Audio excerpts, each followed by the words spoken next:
Hi guys, and welcome back to today's video. I hope you guys are all doing great. As you can tell, I am definitely in a different surrounding than I normally am. It is beautiful outside, and really honestly, as part of our 1,000 hours outdoors challenge that we're doing, I thought I would just stay outside with the kiddos instead of going inside to film. So here we are. In today's video, I'm going to be kind of talking about and a little bit showing you here later of how I like to plan for our homeschool week and kind of what that looks like for us as a family. There are really just 5 things that I always try to either remember or things that I try to do either on Sunday night or Monday morning before the kiddos get up that really just help me in the homeschool week, the weekdays run smoothly and hopefully efficiently. But with little ones, it's kind of hard to actually plan for efficiency, if you know what I mean, but yeah. The first thing that I do when planning for the homeschool week is I actually ask the kids, typically over the weekend, what they would like to learn about the following week.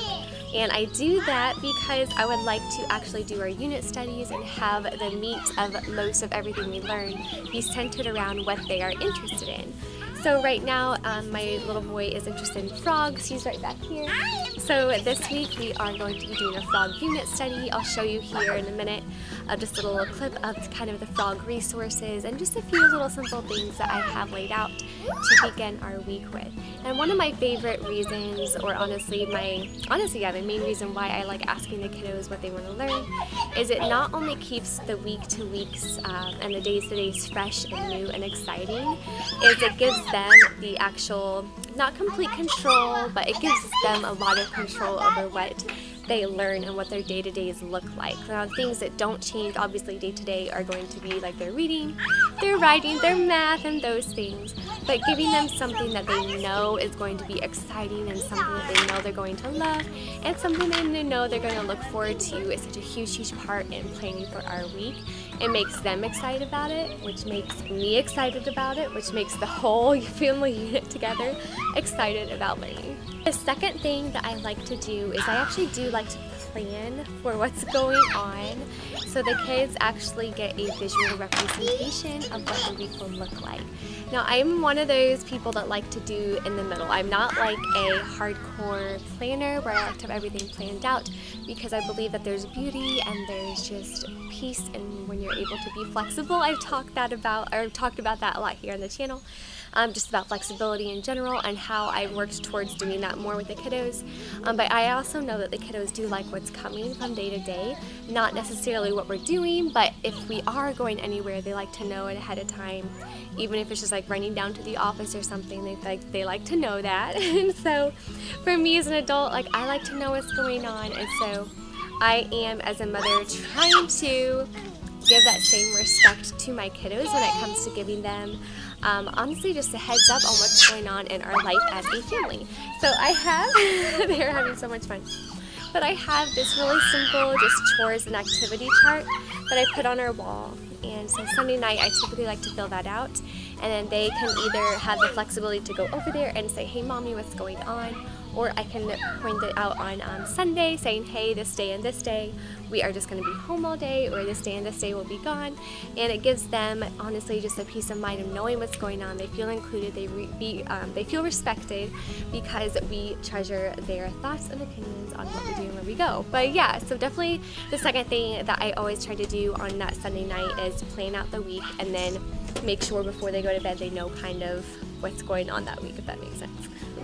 The third thing that I do try to do, if you saw my last video about how I organize our homeschool, you know that we recently just got a morning cart. Kind of the same thing as a morning basket, only a little bit more detailed. So on Sunday night, I do try to go ahead and refill that basket. I take things out that we either finish, so I take our read-alouds out and replace them with new ones. I will take our nature books out and replace them with new things that the kids are interested in. So this week, like I said, we will be preparing for the frog unit study. I'm filming this, by the way, on Saturday, so you'll probably see the following weeks what we'll be studying in live time. But yeah, by the time you see this video, we will actually be doing this. But yeah, so we will be doing the frog unit study, so I always try to get the resources and everything laid out in that basket. So in the morning, everything is right there. And as I mentioned also in that homeschool or organizing my homeschool video, one thing I did mention is because we have a smaller house, we do have things a little bit everywhere. So that cart has really helped me utilize my time. I'm not having to jump around from like place to place to get materials and everything. I try to have everything I need for that week on that cart. So when it is time for school for that 1 hour, because typically we don't even do like actual sit down school for that long because the kiddos are just in preschool and kindergarten. So that's really not extensive. Like we're really only doing our sheet work, busy work for about 30 minutes. But I do like, even when we're doing read alouds and everything like that, I try to have that cart ready to go on Sunday night. So on Monday morning, everything's ready. The activities are laid out, they're planned, everything is in a little baggage ready to go. So it's very quick and easy and accessible, and I can just pull the little cart, since it is on wheels, praise the Lord, right next to my chair at the table. So we then can sit down and mommy's not getting up and getting distracted, because growing up it was always like when mom got up to do something, that was like the kid sign to also get up and go do something. So the cart has been amazing. I've learned that we all stay on track better when I have everything planned and right there with me. So yeah, the cart's been a win so far.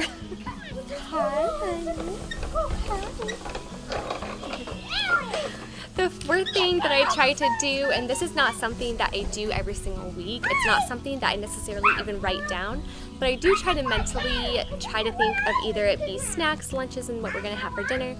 And if we don't have everything, then I will try to get that done at the store either on Monday or something on the way back from the office, or I'll have my husband pick up some stuff too. I always try to do that because I don't want to have to be worried every single day, worrying about, you know, our breakfasts, our snacks, our lunches and dinners, and more snacks and more snacks and more snacks. So I always try to have that all, at least think of like, make sure we have everything ready, and then try to do prep work if I can. So I'll lay out the chicken if I need to, or yeah, just make sure I have enough on hand, because our kiddos snack a lot, and I mentioned before, I'm not a huge, I kind of let them free graze, free snack, whatever you want to call, snack whenever they want to, until about 3, and then I wait until, then I make them wait until, of course, we have our big dinner. But yeah, so we do go through a lot of snacks, lots of apples, a lot of bananas, so I try to make sure that all those things are always on hand, and doing that the week before really helps the week run smoothly. And then like the apples and bananas and grapes and things like that, that's something that is really easily accessible for them. So if I am busy putting the baby in a nap, nursing the baby or something like that, the kids can just go grab a banana or grab an apple and be satisfied with that when they're busy. So yeah, making sure all that is ready for the week has been a huge help. Hello, honey. Yes. They're in the freezer if you'd like one. So the fifth and final thing that I try to do on the weekends, and just because me and my personality, and I'm a little bit more on the introverted side, meaning I need that time alone to kind of recharge and get ready for the week. And I am also one of those people where if I don't get that time, like on the weekends or a couple of hours to just kind of decompress from the week before, and it doesn't even have to mean that it was a bad week, it could just be like a typical week, but I still need a few hours just to be me, to be like by myself or decompress and just like step away from all the duties at once. And that's really important for me, and I think all mamas probably feel the same way, but having that either on Saturday or Sunday, just even if it's 2 to 3 hours of just stepping away, it doesn't even have to be going anywhere. I honestly have also been doing a lot of just self-care and like things like that just by being outside with the kids. They're outside running around. Madeline will sometimes nap out here, and I'll just lay down with her and just kind of unplug and unwind, things like that. But having that time on the weekends to just honestly kind of step out has helped so much when it comes to actually preparing for the following week.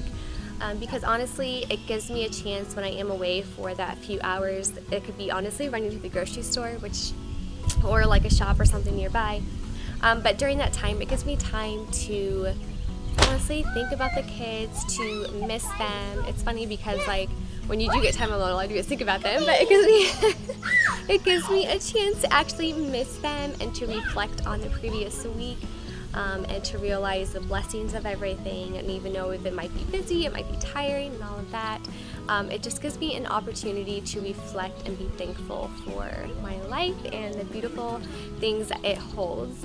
and without that time away from me and my personality, it's just really hard sometimes to have the weeks flow into the other week without having to, or without taking that time away and step back. So if you are like that, I definitely recommend just getting that few hours a week, whatever that may look like. And like I said, some weeks it might mean just hanging out here and enjoying them. And honestly, it's funny because sometimes I feel like a little bit of my self-care can also be when I drop everything that the household is calling me to do. I drop the laundry, I drop the cleaning, and all the things that call my name. And sometimes that self-care looks like for me, sometimes it might honestly just be coming out here like I'm doing now, kind of. And it might just be like hanging out with them or playing a game and things like that. But yeah, those are definitely my 5 things that I try to do every Sunday. I definitely don't get them all done every Sunday. All these things that I told you and showed you, it honestly only takes me about half an hour by the time I sit down and plan everything out, pull out whatever it is that they're interested in into our unit study basket for the week and everything like that. So it's something that if it only takes half an hour at the very, very most, it's kind of like, why not? Like, why shouldn't I? If it really makes a difference in my week, and if it really makes a difference in my temperament, my kids' temperament, and everybody's just honestly the whole family unit as a whole, then I try to do that. Yes, sweetheart. Yes, baby. Do you need more water? Perfect. I'm going to get some more coffee and water, and then we will get ready to just rest and play a game. You guys want to play a game out here?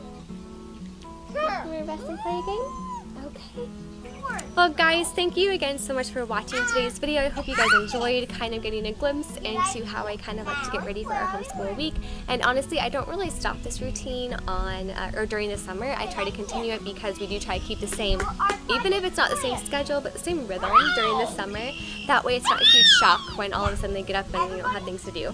So honestly, this type of rhythm is year-round for our family. That's just what works for us. But yeah, just as a heads up as well, I do have 2 more videos coming. I'm going to do another mama talk, and in that video I'm going to be sharing and kind of talking about a few things that might seem odd that I let my kids do, and a few things I don't let my kids do that might seem kind of odd, and just kind of like, I don't know, just mama talk. I've wanted to talk about just more motherhood and things like that on this channel as well, so I'm going to be talking about that in an upcoming video, and as well as sharing my personal like morning routine as a mama. So during the week, Monday through Friday, what does that routine kind of look like for me? What do I do and things like that, whether it be before the kids wake up. Most of my routine is either because I have a newborn, sometimes I don't wake up until she wakes up, or sometimes if it is early and I'm up, I'll get up. But yeah, just kind of sharing you what that routine looks like for me. And yeah, I hope you guys did enjoy it, like I said, and as always, I'd love to have you join our family.